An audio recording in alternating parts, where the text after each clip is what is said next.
You know, there's very little we do as a law firm that is more important, I think, than protecting our clients' wealth and the wealth transfer from one generation to another.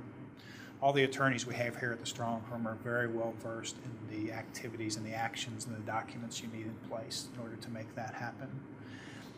And then if there ever is the eventuality that you have to go to court, you have to go to a probate court and have a discussion or fight or transfer those documents at a probate court, we have the skills that we need to have to sit before a judge and have those hearings and handle those discussions. So Wendy, when we sit down with a client and we outline to them what they need to have their estate planned, let's talk a little bit about the documents that we need and have in place to properly transfer their estate. Sure.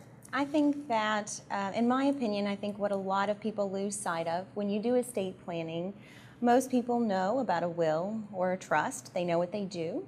I feel like some people lose sight of or don't understand documents like powers of attorney, directives, all the extra things that we do to plan for someone before you pass away, and that can still be helpful to you in order to sustain your life, sustain your finances, and help your loved ones make it through some difficult times that don't involve a death. Royce, we talk a little bit about the probate process, and people hear that word probate, and most people don't understand what that means. But walk us through what is probate and what is that process for us to represent someone in a probate matter? Well, the good news is that the probate process in Texas is a very applicant-friendly process, usually if you have an uncontested matter. There's a lot of ways that we can work with our clients to get them through the process quickly and with a minimum of hassle.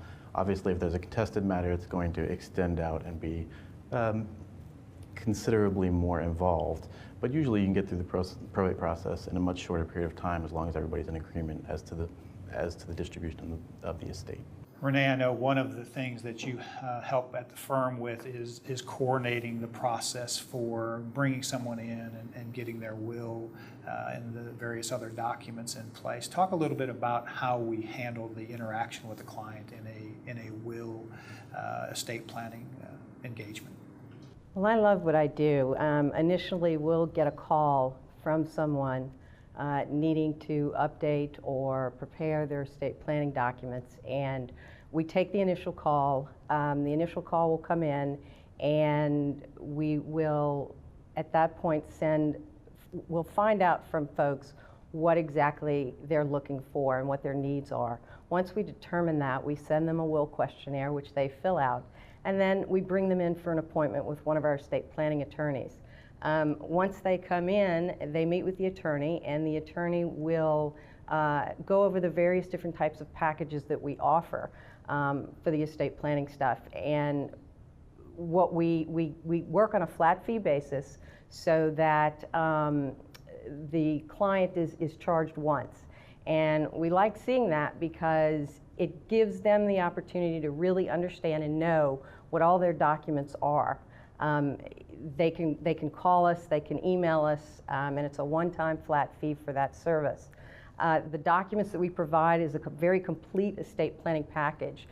It is a will, powers of attorney for financial and medical affairs, a healthcare directive, a declaration of guardianship in advance of need, a declaration of guardianship for your minor children, a HIPAA release. So once you leave the Strong Firm, you will definitely have a complete package of all your estate planning needs. You will walk out of the firm knowing that you as well as your family and your children are taken care of.